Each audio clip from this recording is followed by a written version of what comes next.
दोस्तों अस्सलाम वालेकुम वरहमतुल्लाहि वबरकातुह। मैं तमाम स्टूडेंट का वेलकम करता हूं, खुशामदीद करता हूं एल्टो भैया के इस न्यू एपिसोड में और आज की इस नए क्लास में। ये क्लास आप लोगों का फ़ुक़ानिया का होने के लिए जा रहा है। जो भी बच्चे वर्ष 2026 में फ़ुक़ानिया की परीक्षा देने के लिए जा रहे हैं, इनसे पहले आप लोगों की ऑलरेडी 2 क्लास जो है वो इस पर हमने दे चुका है। अब आज से आइंदा जिस तरीके से आपको हमने शेड्यूल बताया था उसी शेड्यूल के मुताबिक ये क्लास चलती रहेगी।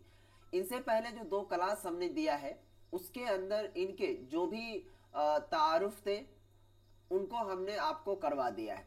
इस वीडियो के जरिए से आपको हम ऑब्जेक्टिव क्वेश्चन को करवाएंगे ताकि उनमें जो भी बच्चों ने उसको पढ़ा होगा, देखा होगा, तो उससे आपको ये सारे डिटेल्स मिल जाएगी।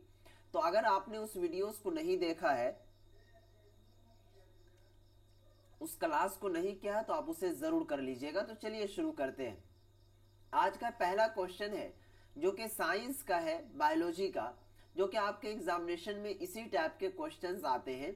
इनमें सवाल क्या गया है कि ज़ियाई तालीफ, उर्दू में बोलते हैं ज़ियाई तालीफ, और ये सारी डिटेल्स आपको हमने पहली क्लास में ही दे रखा है कि ज़ियाई तालीफ किसे कहते हैं। तो ज़ियाई तालीफ को इंग्लिश में बोलते हैं फोटोसिंथेसिस। क्या बोलते हैं? फोटोसिंथेसिस। याद रखिएगा, इतना डीपली आपको कोई नहीं पढ़ाएगा जिस तरीके से मैं आपको बता रहा हूं, और इंशाल्लाह अगर आपने इसी तरीके से तैयारी किया तो आपके मार्क भी गर्दा छोड़ा कर आएंगे। चलिए, सवाल कहा कि ज़ियाई तालीफ को इंग्लिश में कहते हैं फोटोसिंथेसिस। ठीक है, इसमें जो है कौन सी गैस खारिज होती है। अब देखिए, आपके जो क्वेश्चन रहेंगे वो उर्दू में ही रहेंगे, तो इसीलिए आपको उर्दू चीजों को समझना है। कह रहा है कि अगर जब फोटोसिंथेसिस जो है वो कौन करती है, तो वो पौधा करता है, पौधों के अंदर फोटोसिंथेसिस हुआ करता है। तो कौन सी गैस खारिज होती है? खारिज का मतलब होता है निकलना। जिस तरीके से अगर आप मदरसों में पढ़ाई हासिल किए होंगे तो उसमें कहता है ना कि इखराज कर देंगे अगर आप नियम का, रूल का, कानून का पालन नहीं करेंगे। तो वही हुआ। इखराज का मतलब क्या होता है? निकाल देना। ठीक है, और यहां पर है खारिज। तो याद रखिएगा, इसका मतलब होता है निकलना। यानी फोटोसिंथेसिस जब होती है तो इसमें कौन सी गैस निकलती है? तो गैस के रूप में यहां पर बताया गया है कार्बन डाइऑक्साइड, ऑक्सीजन, नाइट्रोजन और हाइड्रोजन। दोस्तों, फोटोसिंथेसिस की जो प्रक्रिया है वो किसमें हुआ करती है? तो वो पौधों में, यानी कि पेड़ पौधों में। ठीक है, तो जब फोटोसिंथेसिस की प्रक्रिया अपनाई जाती है तो इसमें कौन से गैस जो वो निकलती है? तो याद रखिएगा, इसका ऑप्शन बी सही हो जाएगा, यानी ऑक्सीजन। ठीक है, चलिए नेक्स्ट क्वेश्चन की ओर बढ़ते हैं। सवाल है आपके स्क्रीन के ऊपर, याद से देखिएगा। कहता है कि ज़ियाई तालीफ के लिए कौन कौन सी चीजें जरूरी हैं। ज़ियाई तालीफ अब क्या होता है आपको ऑलरेडी हम इससे पहली जो क्लास है उसके अंदर हम बता चुके हैं। अब इसमें सवाल दिया गया जैसे पानी, कार्बन डाइऑक्साइड, सूरज की रोशनी और क्लोरोफिल। ऑप्शन ए में इतना सारा चीज दिया है, ऑप्शन बी में दिया है कि सिर्फ पानी, ऑप्शन सी में दिया है सिर्फ ऑक्सीजन, और ऑप्शन डी में दिया है सिर्फ रोशनी। आप लोग फटाफट से एक बार मुझे बताएंगे कि इसका आंसर क्या होगा कि ज़ियाई तालीफ के लिए कौन कौन सी चीजें जरूरी होती है। तो इसका जो राइट आंसर हो जाएगा वो ऑप्शन ए। जितने भी बच्चों ने ऑप्शन ए को टिक किया है उनका बिल्कुल सही जवाब होगा।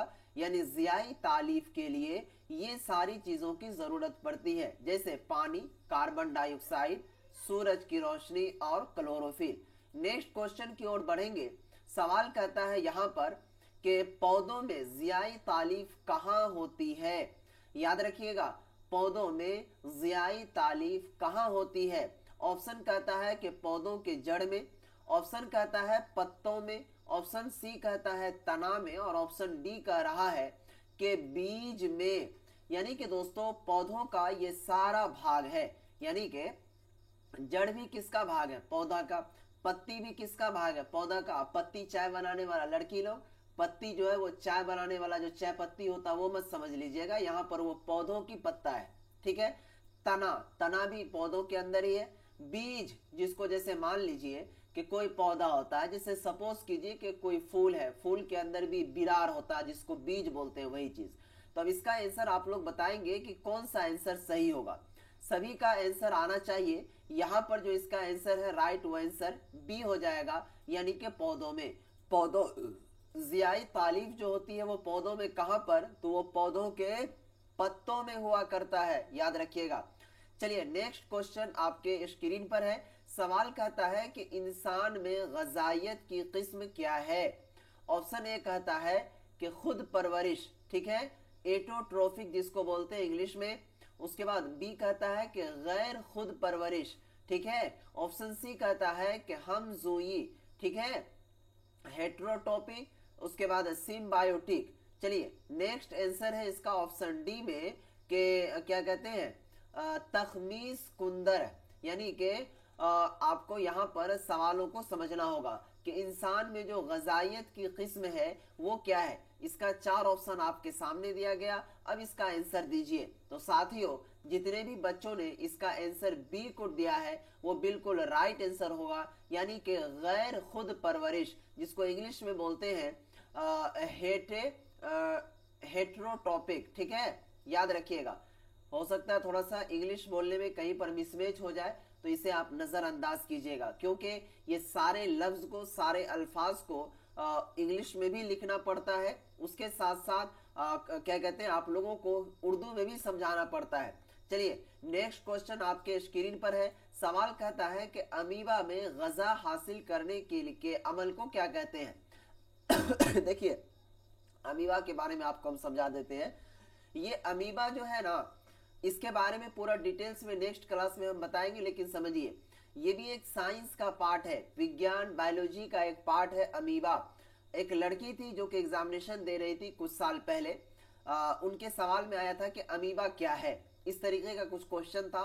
तो उसमें उन्होंने अमीबा के बारे में इतना मस्त सजा के लिखा था, भाई क्या बताए। उन्होंने जब जुबानी सुनाई तो कहा कि सर हम लिखे थे कि अमीबा एक अच्छी लड़की है, अमीबा इस स्कूल में पढ़ती थी, अमीबा 9वीं क्लास की लड़की है। मेरे भाई ये अमीबा का लड़का लड़की से कोई ताल्लुक ही नहीं है, ये अमीबा जो है वो साइंस का एक पार्ट है, याद रखिएगा।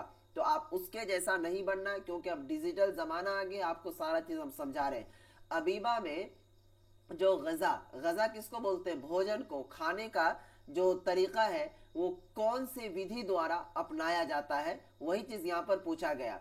कहता है यहाँ पर ऑप्शन में कि फेगोसाइटोसिस के द्वारा, तनफुस के द्वारा, इखराज के द्वारा, या फिर फुजला के द्वारा।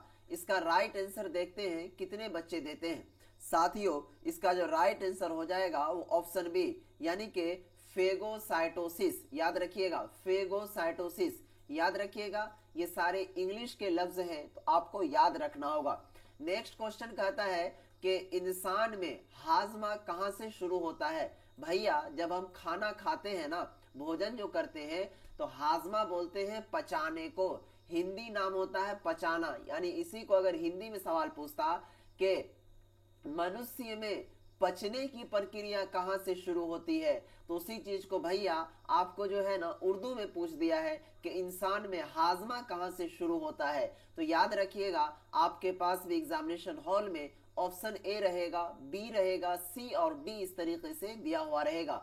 ऑप्शन ए में रहेगा कि मादा से, ऑप्शन बी में रहेगा मुंह से, और ऑप्शन सी में रहेगा बड़ी आंत से, और ऑप्शन डी में रहेगा कि जिगर से। तो याद रखिएगा यहाँ पर ये सारे ऑप्शन है कि जिस तरीके से जब हाजम यानी कि पचाने की जो तरीका है, पचाने की जो प्रक्रिया है वो कहाँ से स्टार्ट होती है, जरा सा सोचिए, उसके बाद मुझे आप कमेंट बॉक्स में जरूर बताइएगा। तो साथियों इसका राइट आंसर ऑप्शन बी हो जाएगा, यानी कि इंसान जब खाना खाता है तो मुंह से ही पचना यानी कि मुंह से ही हजम होना शुरू हो जाता है। क्योंकि भैया जब कोई भी चीज को मुंह में लेता है तो मुंह से ही तोड़ तोड़ कर उसको अंदर डाला जाता है।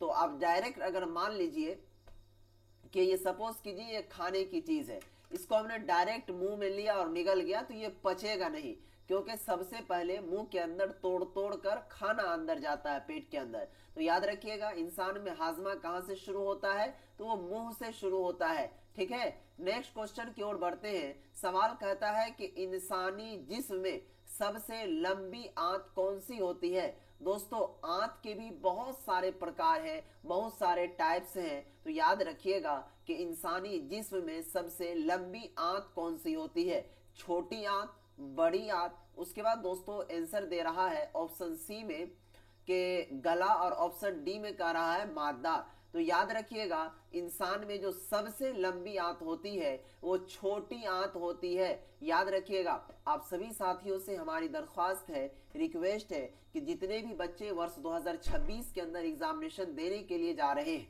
उनके लिए L2 भैया से बेस्ट कोई और चैनल हो ही नहीं सकता। जिस तरीके से हम आप लोगों के लिए मेहनत और मशक्कत करके पढ़ा रहा है, और आप सभी से जो ये क्लासेस चल रही है इनका कोई भी इस तरीके का आप लोग शोरो गुल ना करेंगे क्लास के अंदर, ताकि पढ़ने में दिक्कत हो। आप सभी से रिक्वेस्ट है कि हमारे इस चैनल के द्वारा बनाया गया मदरसा बोर्ड के पैटर्न पर आधारित एक नोट्स भी दिया जा रहा है, आप उस नोट्स को भी जरूर परचेज कर लें और उससे तैयारी करें, क्योंकि दोस्तों उस नोट्स के अंदर आप लोगों को लिखने की जरूरत नहीं पड़ेगी। जो बोर्ड के पैटर्न पर बनाया गया क्वेश्चंस है वो सारे क्वेश्चंस को उसके अंदर VVI ऑब्जेक्टिव एंड सब्जेक्टिव दिए गए हैं, जो कि आपके एग्जामिनेशन के लिए काफी लाभदायक साबित होगा।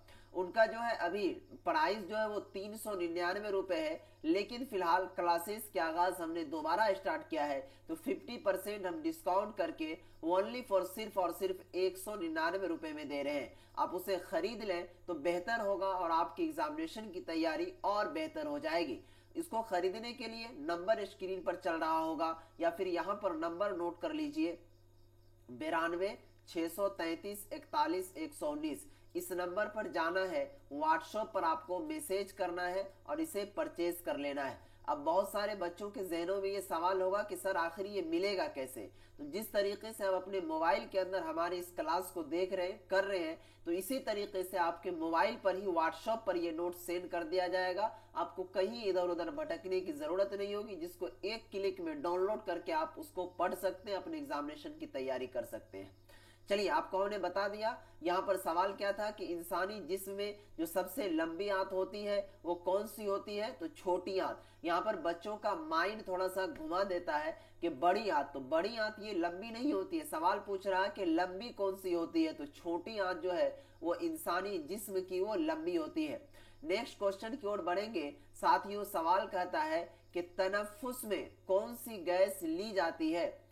ऑप्शन ए कहता है ऑक्सीजन, ऑप्शन बी में कार्बन डाइऑक्साइड, ऑप्शन सी में कहता है हाइड्रोजन और ऑप्शन डी में कहता है नाइट्रोजन। यानी कि तनफ्फुस में जो है वो कौन सी गैस ली जाती है? इसका सटासट से आप लोग जवाब देने की कोशिश करें, अपने जहनों में भी सोचें कि आखिर इसका जवाब क्या होगा। चलिए आपको इसका जवाब बताते हैं। इसका जो जवाब होगा भैया वो ऑप्शन ए हो जाएगा, यानी कि ऑक्सीजन। यानी तनफ्फुस में कौन सी गैस ली जाती है? तो ऑक्सीजन ली जाती है। इसको अपने जहन के अंदर बसा लीजिएगा। नेक्स्ट क्वेश्चन की ओर बढ़ते हैं। सवाल कह रहा है कि तनफ्फुस में कौन सी गैस खारिज होती है? भैया खारिज का मतलब निकलना और ली जाती है का मतलब लेना। यहाँ पर क्या पूछा कि तनफ्फुस में कौन सी गैस ली जाती है? तो लेने पर आएगा तो ऑक्सीजन। अगर खारिज करने की बात आए यानी कि छोड़ने की बात आए, निकालने की बात आए, तो यहाँ पर इसका आंसर ऑप्शन बी हो जाएगा, यानी कि कार्बन डाइऑक्साइड। याद रखिएगा तनफ्फुस में कौन सी गैस ली जाती है? तो क्या ली जाती है? ऑक्सीजन। और कौन सी गैस खारिज होती है यानी कि कौन सी गैस जो निकलती है यानी कि छोड़ी जाती है, उसका जवाब हो जाएगा कार्बन डाइऑक्साइड। याद रखिएगा। तो दोस्तों आज के इस क्लास के अंदर आप लोगों को हमने 10 ऑब्जेक्टिव करवाया है। आप मुझे खुदा को हाजिर और नाजिर रखकर मुझे जरूर कमेंट बॉक्स में कमेंट कीजिएगा कि आपका कितना क्वेश्चन जो है इसमें सही हुआ और कितना गलत हुआ, ताकि मैं समझ सकूं कि आपकी तैयारी कहां तक है और आपको भी लगे कि हमारी तैयारी कितनी अच्छी चल रही है। आप सभी से दरख्वास्त है कि चैनल को जरूर सब्सक्राइब करके रखिए। आपके एग्जामिनेशन में काफी मददगार ये चैनल साबित होने वाला है। फिलहाल फिर मिलेंगे नेक्स्ट वीडियोस में। दीजिए इस वीडियो से इजाजत, इस क्लास से इजाजत। खुदा हाफिज। अस्सलाम वालेकुम व रहमतुल्लाह।